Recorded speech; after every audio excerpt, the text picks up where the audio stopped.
법 똑바로 알자. 안녕하세요. 아나운서 조진성. 한승범 변호사입니다. 네. 또 우울한 일이 생겼습니다. 이건 저만 우울한 게 아니라 사실 많은 분들께서 우울하실 것 같아서 제가 이제 대표해서 이런 말씀을 드리는 건데요. 직장 내에서 성희롱 문제 때문에 고민하시는 분들이 상당히 많습니다. 이 직장 내 성희롱, 이 성희롱의 범위가 어느 정도인지 어떻게 좀 정리를 할 수 있을지가 좀 궁금하거든요. 성희롱이라는 게 아시다시피 사실상 네. 일단 이 범위를 일단 보셔야 되는 게 네. 직장 내 성희롱이죠. 네. 그래서 보통 직장 내에만 일어나는 것뿐만 아니라 업무와 관련된 거는 다 보통 넓게 봐요. 그럼 그래서 출장 그쵸, 출장도 되고 그래요? 회식도 되고 워크숍도 됩니다. 그렇군요. 네, 그래서 포함해서 직장 내 성희롱이라고 보시면 될 것 같고요. 네. 더 나아가 사실상 이게 어디까지인지가 그렇잖아요. 그렇죠. 혹시 남자인 저희도 헷갈릴 때가 있어요. 변호사인 저조차도 헷갈릴 때가 있어요. 어떤 그래요? 게 네. 농담이고 어떤 게 제 성희롱인지 했을 때 대충 그 기준을 대법원에서 뭐라고 하냐면 되게 어려운 얘기인데 네. 우리 사회 전체의 평균적인 사람이 아니라 피해자들과 같은 처지에 있는 평균적인 사람 입장에서 판단한다. 그러니까 조금 더 보수적으로? 그치, 그러니까 전체를 보는 게 아니라 네. 여성이 피해자라면 여성들의 네. 평균 기준. 네. 예를 들어서 이게 동성일 수도 있잖아요. 네. 그럴 때는 동성애자들 이렇게 평균을 잡는 게 네. 전체 기준이 아니라 네. 특정 피해 입은 사람들의 그렇군요. 기준으로 하는 겁니다. 이게 조금 더 보수적으로 보는 거고요. 네. 그럼 조심해야겠네요, 그러면. 조심해야 되죠. 예. 그래서 그 제보된 사례들이 있어요. 네. 최근에 갑자기 제보된 게 뭐가 있었냐면 옷차림은 여자의 얼굴이다. 그게 이제 성희롱인 네, 거죠? 그래서 신고한 거고 여자는 남자보다 술이 세면 복이 안 좋다. 그거 성희롱에 신고가 들어왔던 것들이고요. 그다음에 여자라면 말을 좀 사근사근 해야지. 이런 거 신고된 게 있었고요. 그렇군요. 그다음에 좀 이것도 어떤 얘기냐면 여자로서 마지노선인 나이야. 이런 얘기까지 했을 때 소위 실제로 이제 나이가 꽉 찼다 이런 네, 느낌? 그런 얘기까지도 어떤 일을 치면 성희롱이 될 수 있다라고 보여집니다. 그래서 사실상 이게 어떤 분위기에 따라 다를 수 있겠죠. 네. 그냥 이게 그런 게 아닐 수도 있지만 사실상 이런 말들은 이제 좀 더 조심하시고 주의하시는 게 좋지 않을까 이렇게 생각합니다. 알겠습니다. 자, 그리고요, 이런 질문들 많이 하실 것 같아요. 만약에 이제 직장 내 성희롱 혹은 이 성희롱을 받아서 고소를 하고 싶다. 그런데 어떤 걸 좀 준비해야 될지 모르겠다. 이런 분들이 좀 계실 것 같거든요. 만약에 성희롱으로 고소를 하겠다면 어떻게 좀 준비를 해야 될까요? 일단은 사실상 증거를 수집하는 게 가장 중요하잖아요. 왜냐면 상대가 그렇죠. 발뺌하면 사실상 그걸 밝혀야 되는 거니까. 네. 그래서 1차적으로는 많이 아시겠지만 네.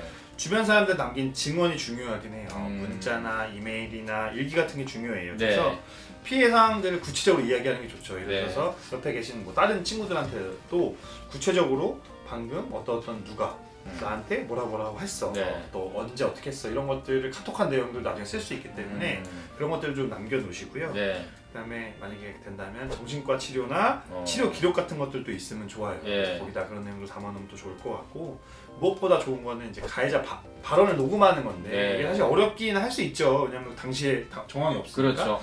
그렇긴 해도 사실상 이 녹음하는 것 자체는 불법이 아니에요. 제가 당사자이기 때문에 네. 그래서 이게 확실한 증거이기 때문에 그런 것들을 하고요. 그다음에 이제 주변 사람들이 같이 증언해줄 수 있는 사람들까지 네. 해놓으면 좋을 것 같습니다. 그런 예. 것들을 좀 미리미리 준비해주는 게 좋지 않을까 생각합니다. 알겠습니다.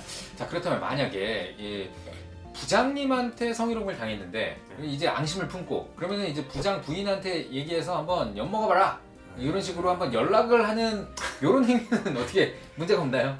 사실은 저는 안 하시는 걸 추천드리긴 하는데 네. 한다 할지라도 이게 예를 들어서 협박을 하신다거나 네. 그걸 통해서 돈을 금전적 요구를 하시는 게 아니라 네.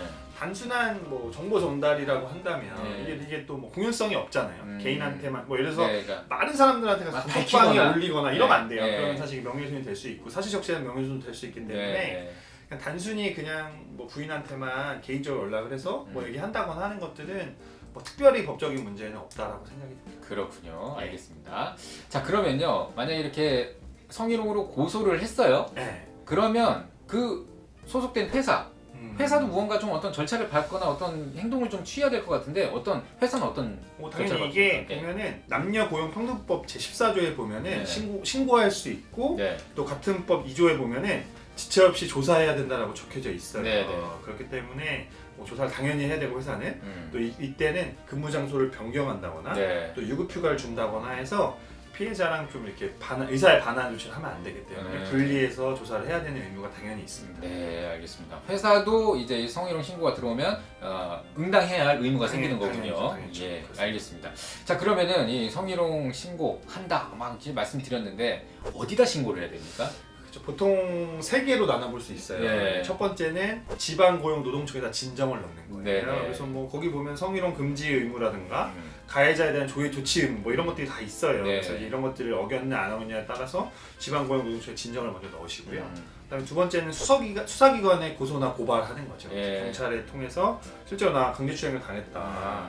아니면 언어적으로도 강제추행이나 이렇게 당했다라고 해서 추행에 대해서 이제 주장할 수 있을 것 같고 네. 또 더 나아가서는 법원에 민사소송을 제기하는 거죠. 법원에 소송을 제기해서 사실상 형사처벌과 별개로 해서 뭐 내가 피해 입은 정치적 피해에 대한 위자료나 네. 손해배상 청구를 해가지고 사실상 뭐 더 나아간다면 정치적 피해로 간다면 뭐 위자료, 치료비, 네. 뭐 일시 수익까지 해서 이런 것들을 다 신고할 수 있습니다. 예. 세 가지 방법을 통해서 아마 구제를 구하시는 방법을 구하시는 게 좋을 것 같습니다. 네, 알겠습니다. 네, 오늘은 이렇게 직장 내 성희롱을 포함한 성희롱에 대해서 한번 알아봤습니다. 몰랐던 사실들도 많이 알게 됐고요. 또 더 조심해야겠다라는 생각도 같이 하게 되는 순간이 아니었나 이런 생각이 듭니다. 여러분 궁금하신 점은 댓글로 달아주시고요. 구독, 좋아요. 알림 설정 부탁드립니다. 네, 다음에는 더 알찬 내용으로 저희들 돌아오도록 하겠습니다. 시청해주신 여러분 고맙습니다. 안녕히 계십시오.